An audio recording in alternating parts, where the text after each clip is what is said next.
ഇന്ന് നമ്മൾ വാഴക്കൂമ്പ് തോരനാണ് തയ്യാറാക്കാൻ പോകുന്നത്. പൊടിയായിട്ട് അരിഞ്ഞു വെച്ചിട്ടുണ്ട്. ഇനി ഇതിലോട്ട് 1/2 ടീസ്പൂൺ പച്ചവെളിച്ചെണ്ണ ഒഴിച്ച് നമുക്ക് ഇതൊന്ന് പുരട്ടിയെടുക്കാം.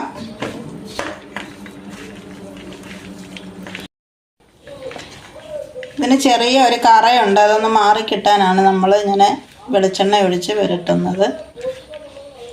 നമ്മുടെ കൂമ്പ് തോരനുള്ള അരപ്പ് തയ്യാറാക്കാം. അതിന് നമുക്ക് 3 ടേബിൾ സ്പൂൺ തേങ്ങ ചിരകിയതെടുക്കാം, 2-3 അല്ലി വെളുത്തുള്ളി, 5 ചെറിയ ഉള്ളി, 1/4 ടീസ്പൂൺ നല്ല ജീരകം, 2-3 പച്ചമുളക്, 1/4 ടീസ്പൂൺ മഞ്ഞൾപ്പൊടി. ഇനി ഇതെല്ലാം കൂടി നമുക്കൊന്ന് ചതച്ചെടുക്കാം. തോരൻ വെക്കാൻ ചട്ടി അടുപ്പത്ത് വെച്ചിട്ടുണ്ട്. ചട്ടി ചൂടായി. ഇനി നമുക്ക് 1 ടീസ്പൂൺ വെളിച്ചെണ്ണ ഒഴിച്ചു കൊടുക്കാം. വെളിച്ചെണ്ണ തിളച്ചിട്ടുണ്ട്. കടുക് ഇട്ട് കൊടുക്കാം. കടുക് പൊട്ടിയിട്ടുണ്ട്. നമുക്കിനി കുറച്ച് പരിപ്പ് ഇട്ട് കൊടുക്കാം. കടലപ്പരിപ്പോ ഉഴുന്ന പരിപ്പോ ഏതാണെന്ന് വെച്ചാൽ ചേർത്ത് കൊടുക്കാം. ഞാനിപ്പം കടലപ്പരിപ്പാണ് ചേർത്ത് കൊടുത്തിരിക്കുന്നത്. ഇനി നമുക്ക് വറ്റൽമുളക് ചേർത്ത് കൊടുക്കാം, കറിവേപ്പില, ചെറിയ ഉള്ളി വട്ടത്തിൽ അരിഞ്ഞത്, എല്ലാം കൂടി നമുക്ക് ഒന്ന് വഴറ്റി എടുത്തതിന് ശേഷം ഇനി നമുക്കിതിലേക്ക് വാഴക്കൂമ്പ് അരിഞ്ഞത് ചേർത്ത് കൊടുക്കാം. വെളിച്ചെണ്ണയൊക്കെ പുരട്ടി വെച്ചതാണ്. ഇനി ഇതിനകത്ത് നമുക്കൊന്നുകൂടെ വഴറ്റിയെടുക്കാം.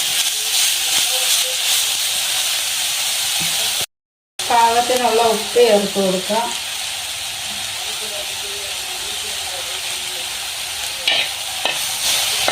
വേണമെങ്കിൽ ഇനി നമുക്ക് ചേർത്ത് കൊടുക്കാം.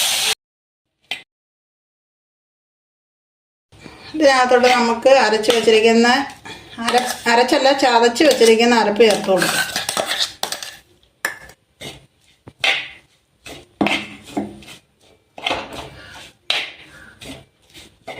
ഇനി ഇത് നമുക്ക് 10 മിനിറ്റ് ലോ ഫ്ലെയിമിൽ അടച്ച് വെച്ച് വേവിച്ചെടുക്കാം. ഇനി ഇത് നമുക്ക് തുറന്നതിന് ശേഷം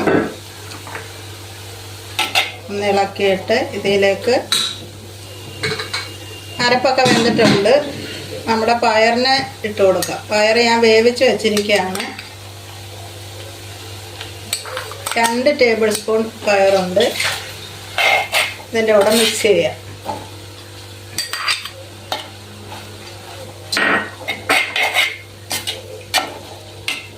പയർ ഒരുപാട് വെന്ത് പോകരുത്, എന്നാൽ വേകാതെ ഇരിക്കരുത്.